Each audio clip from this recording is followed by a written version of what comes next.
Ngayong gabi, I'd like to answer some question, but also, I hope you don't mind kasi gusto ko sana i-address ang isang concern that is happening recently. In fact, itong concern ko has been happening a lot all over the world. And it is feeling ko the wrong use of freedom. I'm really hoping that this session will not offend anybody, but alam mo, in the recent past, merong dalawang event that really triggered my desire to address this issue on freedom. If you remember, a few weeks ago, nagkaroon ng incident with Leah Salonga sa New York ata yon, and in one of her show, that there was this group of people who went to her dressing room to ask for pictures. And of course, si Leah Salonga politely said that there are rules for people who go to the backstage and dapat meron lang silang lugar na pupuntahan. Ang nangyari noon, if you know the story, na-offend yung pumunta doon. And this person was taking a video doon sa nangyayari and pinost niya yon. Hindi naman masama mag-post ng incident, no? But ang hindi ko lang siguro agree is that this person felt offended. Sabi niya na-offend siya na si Leah Salonga did not accommodate them. Pero, di ba, merong mga rules na dapat sundin. And then pinost niya sa Facebook, which became very, very controversial. Na-offend siya na hindi siya rinespeto. And ang masakit, no? Di ba hindi rin naman siya nagrespeto? So ang issue ko today, why would people insist on the exercise of their freedom at the expense of the freedom of other people? Tapos recently rin, lumabas tong balita kay Luka, Pura, Vega. And it became very controversial only because naging persona non grata siya in many, many places in the country. Persona non grata rin siya sa Bukidnon. However, ito palang persona non grata doesn't mean you cannot go.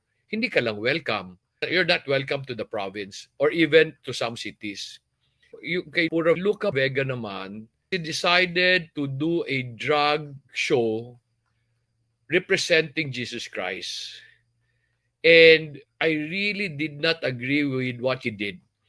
I did not agree with that because it was very offensive to many people. Of course, sasabihin niya, I have the freedom to say what I want and do what I want.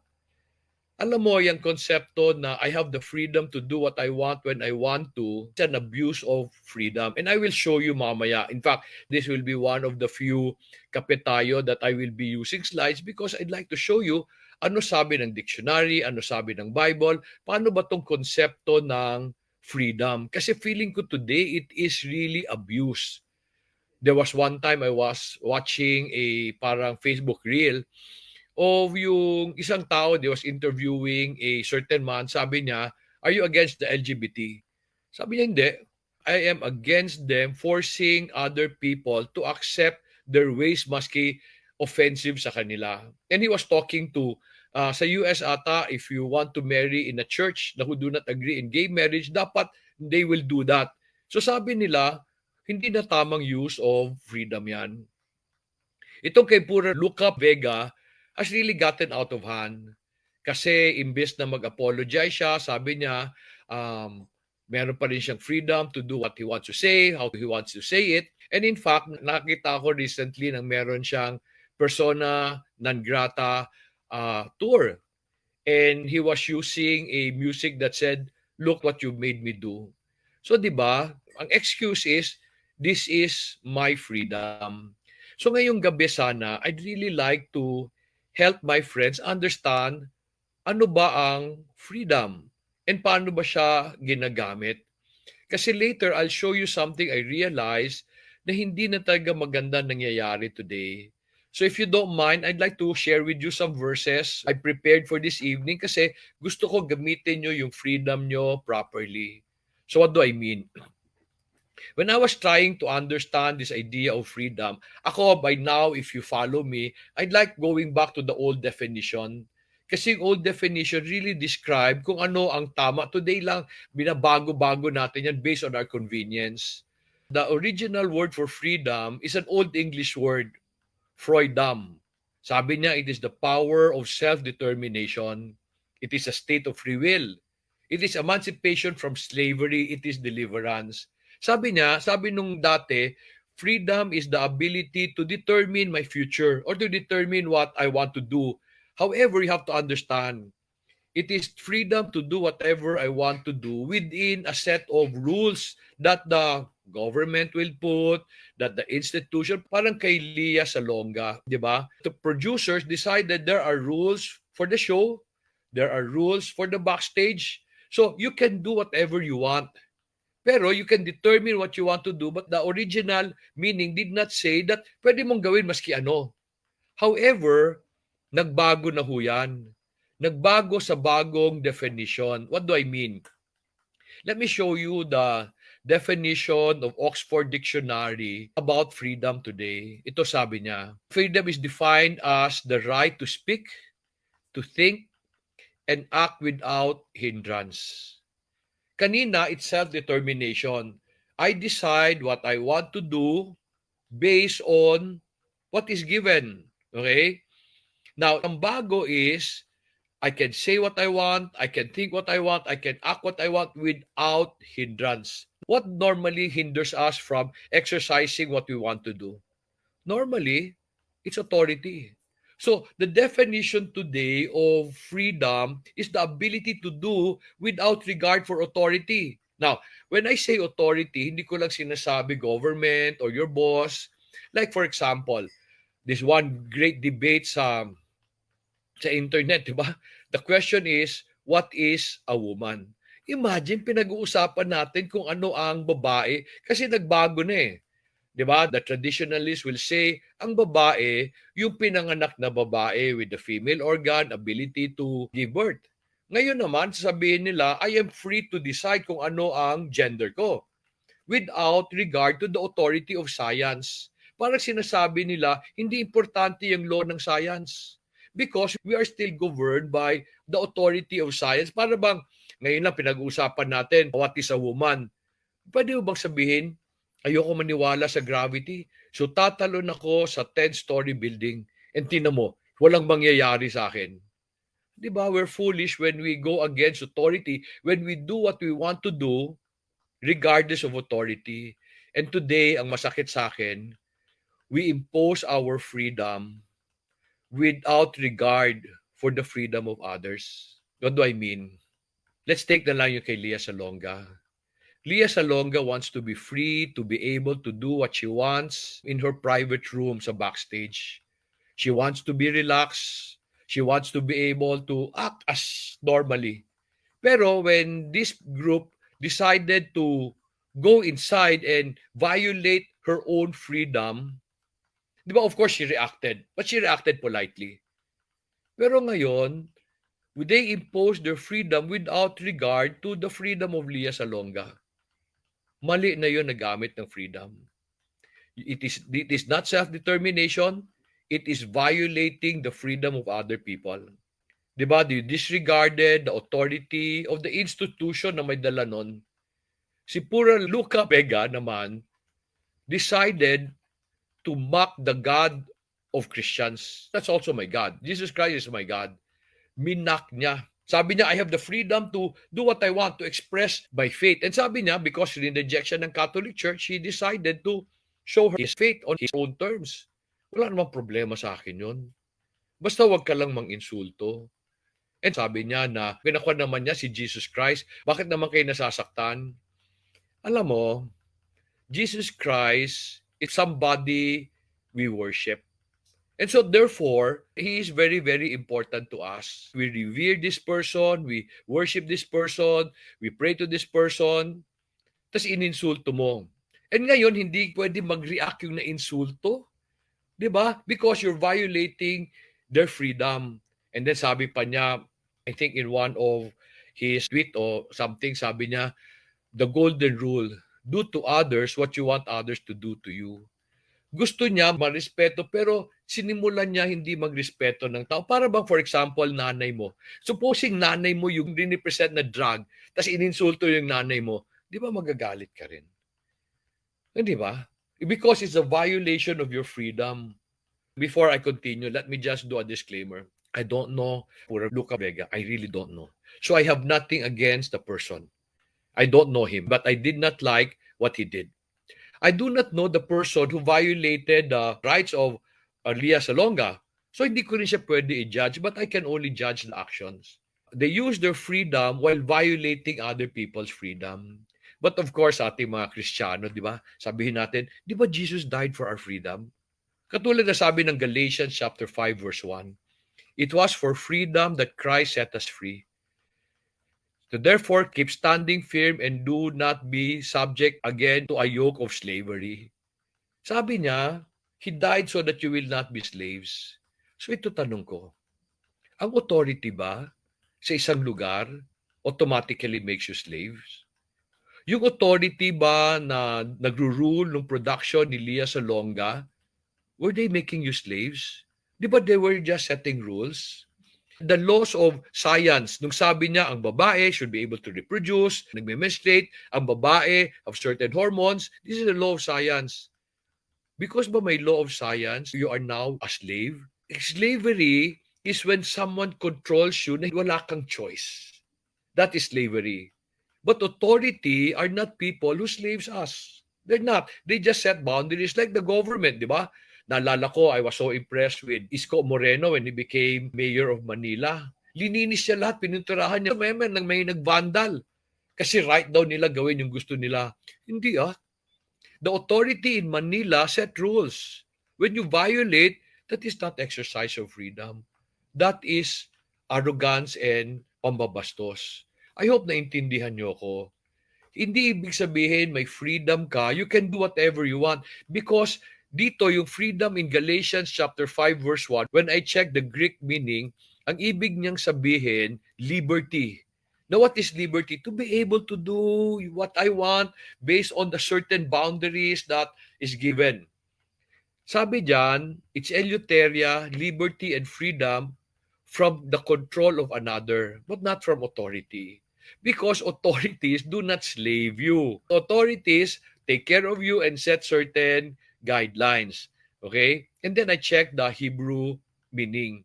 Ang Hebrew meaning naman, sabi niya, is to release, formally opening, the freeing of a prisoner from another's control, implying a coming into lighted area. Now, I need you to understand that. Sabi diyan, it is freeing a prisoner from another's control. So ito na problema ko. Akala natin, when there are authorities in the land, they're controlling us. No. Is science controlling you? No. Science does not control you. Science tell you ano boundary mo. Di ba? Ano boundary mo para you can work within those boundaries and you are free to do whatever you want. Like for example, I hope you don't mind I really do not disagree kung gusto mo maging bakla ka. That's your choice Gusto mo maging tomboy ka, that's your choice. I really have no problem because that is your choice and you will have to live with the consequences as I will have to live with the consequences of my choices. Pero mali yung pinipilit mo yung ibang tao tanggapin yung gusto mo. Maski ayaw nila yon. Kasi yon, hindi na yon right use of freedom. And then meron akong gustong sabihin. This is very important. Do you know that you are never free? Ano ibig ko sabihin you are never free? Look at this verse in the Bible. Sabi ng Romans chapter 6 verse 16, do you not know that when you present yourself to someone a slave for obedience, you are a slave of the one you obey? Either to sin resulting to death or of obedience resulting to righteousness. What does that mean? You are never free. The only freedom you have is the freedom to choose who to obey. Di ba? I decided, si Pura, Luka, Vega, was she free? No. He did not obey the authority of the church or the land. But he obeyed his foolish nature. Gumawa siya ng isang bagay na nakasakit. Inobey niya yung gusto niya. Sabi niya, I am free to do whatever I want. Tama yon. Pero tama ba yun sa ibang tao? He was not free. He was a slave to that sinful nature. Diba? Free siya sa authority ng church at ibang tao. However, he gave in to this foolish nature. When I say foolish nature, gusto niya ilabas. Pero, di ba, pag may gagawin ka ba na nakakasakit, tama ba yun? Like for example, we demand freedom of speech. Yan, parati ang pinag-uusapan, freedom of speech. Does the Bible talk about freedom of speech? Oh, let me show you. In 2 Peter chapter 2, verse 18, we read, for speaking out arrogant words of vanity. They entice by fleshly desires, by sensuality, those who barely escape from the one who lives in error. And sabi ng verse 19, promising them freedom while they themselves are slaves of corruption. For by what a man is overcome, by this he is enslaved. Sabi ng verse 18, if your words are arrogant, kung nakakasakit ka, that is not freedom anymore. It is an abuse of freedom. Tama ka. You can say whatever you want. But if you are now hurting other people and violating their freedom, mali na yon. Kasi ang tanong ko, gusto mo ba ganunin ka rin ng ibang tao? Like for example, ito si Pura Luka Vega, nag-react ang mga municipality, persona non grata, di ba? Because they felt violated, lumaban sila, they also expressed their own freedom. Di ba? Ngayon nagagalit siya, bakit yung gagawin sa akin yan? Bakit yung gagawin sa akin? Di ba kasi sinimulan mo eh. Di ba? And then you said, do to others what you want others to want to do to you. If you want to be respected, respect others first. If you want to be loved, love others first and they will love you. I am sure Pura Luka Vega wants acceptance and love. I'm sure of that. All of us want that. Nasaktan siguro siya, some of his experiences, kaya niya nagawa yon.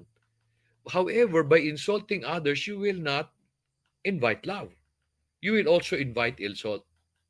I hope naintindihan niyo ako. Tama ka. You have the freedom to say whatever you want. But if you want others to say something good to you, say something good first. But if you are willing to insult other people, be ready to be insulted also.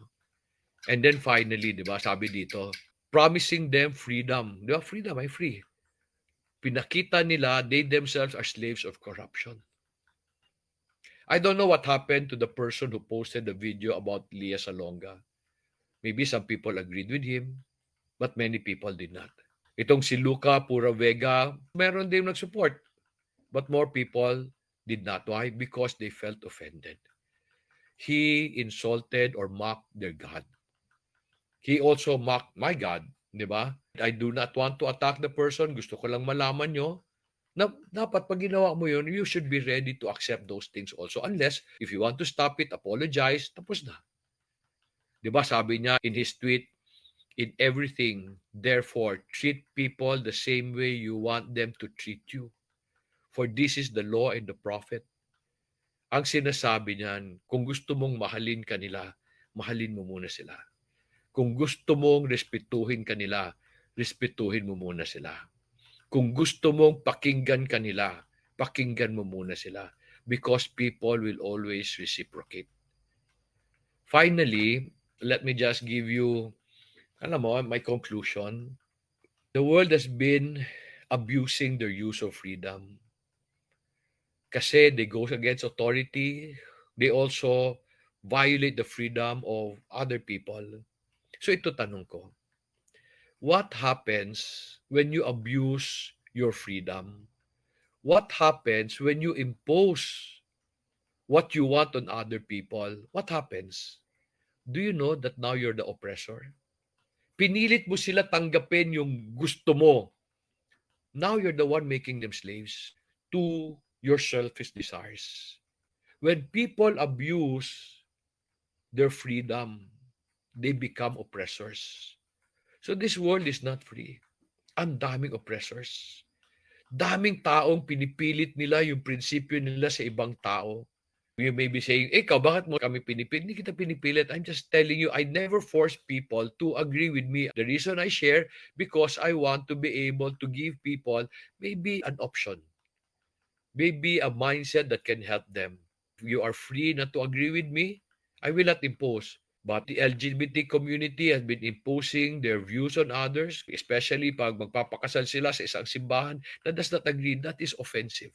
The NPAs are imposing their principles on others by even recruiting others. And hindi lang to sila. These are just the examples. Ulitin ko. When you abuse your freedom and impose your rights on other people, you now become the oppressors.